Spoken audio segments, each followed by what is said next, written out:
A continuación, vamos a escuchar a Juan Pablo Milana, doctor en Ciencias Biológicas, investigador principal del CONICET, especializado en biología, sedimentología.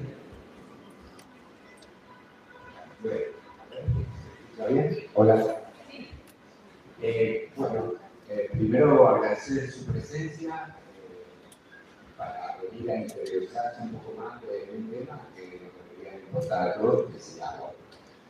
Yo, antes de decir que el agua vale más que el oro, el tema es que no hay mercado del agua. Entonces, esa frase se vuelve un poco difícil de explicar. Pero por eso me quería aclarar antes que en lugares donde hay economía de mercado del agua, en un momento se afectaron las glaciares, y hablo de Chile. Eso fue hasta el proyecto Pascualán, que en donde tenía una resolución de caracterización ambiental que podía estirpar 10 hectáreas de glaciares. Eso fue en el año de 2003, vino discusión, y lo obligaron a la empresa a hacer un proyecto diferente y se llamó rasgo no interferente. Perdían 17% de las reservas, pero no tocaban los glaciares. Y no tenían ley de glaciares. ¿Pero qué tenían? Tenían un grupo económico muy importante que defendía el agua, que son las asociaciones de los regantes, que son los que manejan el agua. Eso no lo tenemos en la Argentina. Es el Estado provincial el que maneja el agua. Entonces, el problema es que, al menos en San Juan, nadie con cierto poder económico puede defender el recurso hídrico. Así que no le queda el rol a las personas, a los ciudadanos, defender sus recursos hídricos. Y hoy la discusión nuevamente está en el Congreso. Porque acá veo a Ramos, con el cual fuimos en el año 2007, hace casi 20 años, a Buenos Aires, cortamos la Rivadavia, como yo nunca comulgué con los piqueteros, pero no había otra opción para darle visibilidad al tema. Así que cortamos la avenida Rivadavia frente al Congreso. Y tuvimos de asociados a Quebracho, como hoy está el amigo diputado. Porque, bueno, hoy creo que hay que conseguir la mayor cantidad de asociaciones para defender al agua, porque el agua no se va a defender solita, no tiene a nadie. Están hablando de economía de mercado, pero no hay mercado del agua porque el Estado lo tiene cautivo y teóricamente debería defenderlo, pero no lo está defendiendo. Entonces, este es el problema de la reforma. No es que vaya a limitar el ambiente glacial, es una total mentira. El artículo 3 lo dice el 3 bis, le da el poder a las provincias para desclasificar glaciares, algo que ya ha sucedido en San Juan. Entonces van a decir, bueno, como nos interesa más el depósito mineral que el glaciar a la provincia, lo vamos a dejar desclasificar. La ley no promueve ningún mecanismo en donde el ciudadano pueda opinar. O sea, borraron a la ciudadanía de la defensa del agua. Entonces, por eso yo la veo tan peligrosa esta modificación. Es básicamente anular la ley de glaciares. Que como bien dijo acá la colega, fue una lucha. No éramos muchos, pero fuimos a Buenos Aires y salió ese movimiento de San Juan. ¿Y por qué salió de San Juan? Porque fue el primer lugar en donde se atacó directamente a los glaciares a través de la minería. Entonces dijimos, bueno, hay que poner ciertos límites. Y la ciudadanía entendió que el límite debía ser el glaciar. Y se puso la ley, que primero fue vetada, pero después fue votada nuevamente por el Congreso, 2 veces casi con unanimidad. Entonces, el tema es que la minería siempre, el lobby minero siempre va a existir y bueno, pasa lo que pasó en Chile, ¿no? Pero por eso, antes de hablar de lo que hacía en sí, quería comentarles la fragilidad que tiene el tema de la defensa de los recursos hídricos en nuestra provincia, en nuestro país, porque no hay grupos de poder que manejen estos recursos, mientras que en minería sí los hay. Entonces es una competencia muy desigual. Y bueno, hay que tomar un partido. Yo creo que si uno escuchó el discurso de Milei, creo que fue en una apertura que dice que los recursos están, este planeta nos lo dio Dios para reventarlo, me pareció muy poco conservadorista, ¿no? La Argentina se caracteriza por ser uno de los primeros países de Sudamérica que tiene parques nacionales. Y el parque nacional es una reserva. Y son chiquitos, pero ahí se conserva parte de lo que era el país originario. Y bueno, los glaciares tienen que ser una reserva hídrica. Entonces, ningún país lógico, y de hecho Chile, que afectó glaciares a partir de ello, se dieron cuenta que había que proteger los recursos hídricos. Yo fui una vez consultor en la cuenca del río Aconcagua, un proyecto que tenía Codelco, quería remover como 20 hectáreas de glaciares y la sociedad le dijo que no, sin ley, porque dijeron, y eso que en Chile está tabulado el costo que tiene una hectárea de glaciar, o sea, la productividad. De eso voy a hablar un poquito. Así que, concientizando de que la defensa del agua la tiene el ciudadano, no hay grupo de poder. Entonces, si uno no empieza a decir, bueno, defendamos nuestros propios recursos, porque el glaciar es un bien público, eso lo dice la ley. Eso no va a cambiar, pero cómo se administra el bien público sí va a cambiar mucho. De ahora en más, si esta reforma se aprueba, van a tener derecho no solo de afectar el área glaciar, no, van por los glaciares, porque les molestaban y quieren tener la herramienta para desclasificar. Así que eso por un lado. Y por el lado de mi parte, bueno, quería insistir en tres aspectos. Yo el miércoles di una charla más técnica con las proyecciones, pero ahora quería ser más breve, por eso no traje pero las tenía preparadas, pero quería insistir en tres ejes fundamentales de los glaciares. El primero es su función hídrica. No hay ninguna reserva hídrica conocida que funcione al revés que las sequías. Y esto es importantísimo, y tiene una razón física, no es que hay magia en los glaciares, no hay magia, hay un proceso físico asociado a una variable que se llama el albedo. ¿Qué es el albedo? Y la relación entre energía que absorbe el cuerpo y la que emite. Básicamente es salir al sol en el veranito sanjuanino con una prenda blanca o una prenda negra. La negra se va a calentar y los que tienen auto con pintura oscura lo sabrán muy bien. Lógicamente, porque el negro absorbe más energía. ¿Qué pasa en la sequía con el glaciar? No recibió nieve, la nieve recién caída refleja casi el 90% de la energía. Pero el hielo viejo puede absorber el 90%. O sea, los rayos solares que le llegan utilizan 90% para calentarse o derretirse. Calentarse se establece a temperaturas abajo de cero.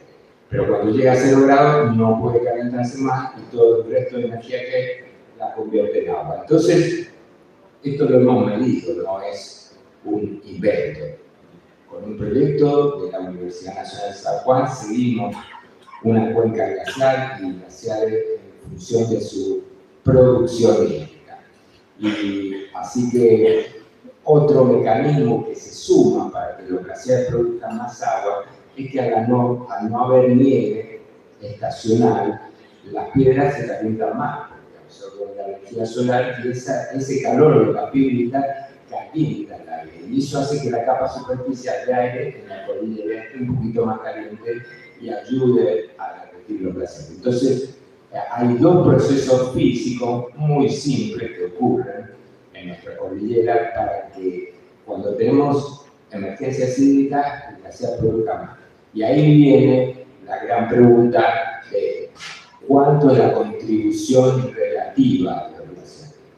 Y, por ejemplo, en las épocas de superávit hídrico, el glaciar no contribuye porque está cubierto de la nieve estacional. Entonces se come parte del recurso, pero el recurso sobra. Entonces es bueno que parte de esa nieve no se derrita, no se vaya por los ríos y quede el glaciar. Mientras que los años de emergencia hídrica contribuyen. Entonces, ¿cuánto es la contribución del glaciar en un año nevador? Cero. Nula. No contribuye nada. Pero es como nuestra caja de ahorro. Como estamos usando la plata en la cuenta corriente, ¿qué nos importa la caja de ahorro? No estoy sacando nada, pero va creciendo. Así que, ¿y cuánto puede producir en las sequías? Nosotros, en una cuenquita de 68 kilómetros cuadrados, medimos el 20% del caudal del río San Juan. Es chiquita, de un poco glaciar. Así que cuando prorrateamos estas medidas a toda la cuenca del río San Juan, estamos seguros que entre 80 y 90% del agua durante la sequía viene del glaciar. Entonces, por eso es tan importante, porque no solo nos da más agua, sino que cubre todo ese déficit que tenemos y por eso todas las cuencas glaciares, yo opino que la cuenca entera tendría que estar protegida, pero bueno, la ley protege solo al cuerpo de hielo. Ok, pero por lo menos protejamos el cuerpo de hielo, porque si afectamos ya los glaciares, estamos afectando este extra que tenemos cuando más lo necesitamos, porque cuando nos echaron del trabajo es cuando más necesitamos la plata, ¿no? Entonces, lo mismo con el agua. Cuando hay sequía es cuando más importante es que el glaciar es la única reserva que tiene una función inversa respecto a la sequía. El segundo tema es la producción del agua. Un poco hablé de esto, pero hay que ver de que cuando uno compara la cantidad de agua que se produce por hectárea de glaciar, empieza a numerizar la producción hídrica. Y las cuencas glaciares, como dije antes, si las compara con las cuencas no glaciares de la cordillera, porque hay muchas cuencas de la cordillera que no tienen glaciares, son más bajas, no contienen. Entonces, la comparación es que las cuencas glaciares producen 40 veces más de recursos hídricos que las cuencas sin glaciar. Además de esta función inversa. Entonces, la productividad hídrica de las cuencas con glaciares es máxima. Y finalmente, el concepto de caudal base. Seguramente lo han sentido nombrar y es un concepto de que decimos, bueno, el río sí baja, pero llega hasta un nivel X y de ahí no baja más. Y eso es lo que en hidrología se habla de caudal base, que puede ser mantenido por vertientes, etcétera, etcétera.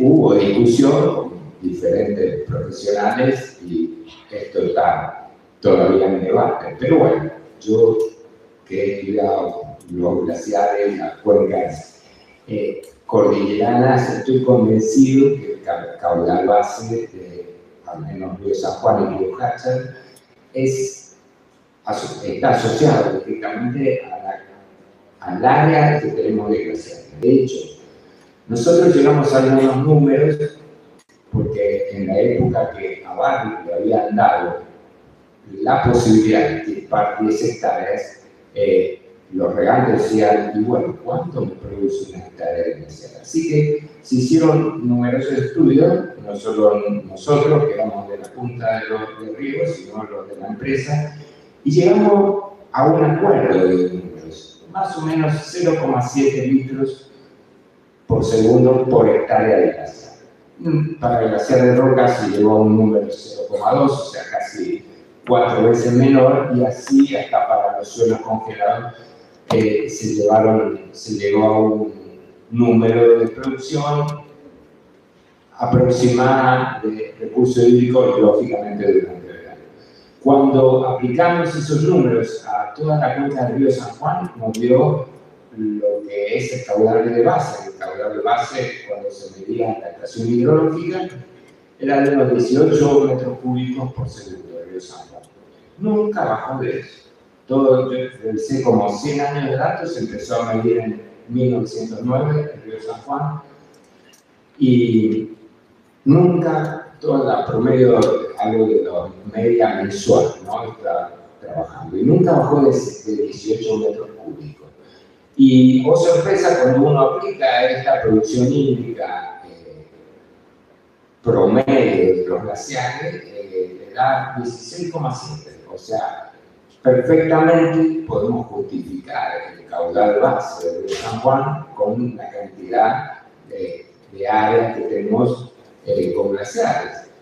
Deberíamos tener más agua, si es así, pero mucha de la producción del glaciar descubierto se mete al glaciar que está más abajo, que es el glaciar cubierto, y esa misma se vuelve a meter al glaciar de roca. Entonces, muchas veces ese agua que se generó genuinamente se va reciclando en los sistemas abajo, pero perfectamente justifica el caudal de base. Entonces, lo que quiero transmitir es que hay 3 elementos únicos de los glaciares muy útiles para la sociedad, que es la función inversa, la mayor producción hídrica, productividad hídrica de toda la cuenca y el mantenimiento de los caudales base.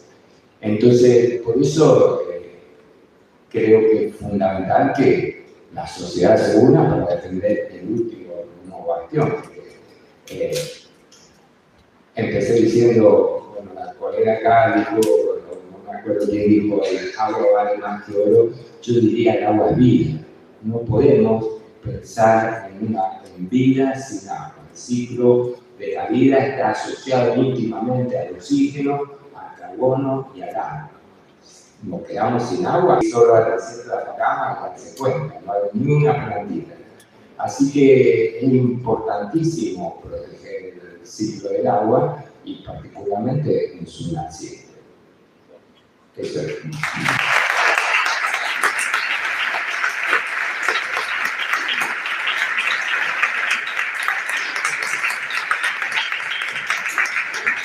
Muchas gracias, Pablo, como siempre. Como bien decimos, defender los glaciares, defender el agua de la canilla de su casa, de nuestra casa.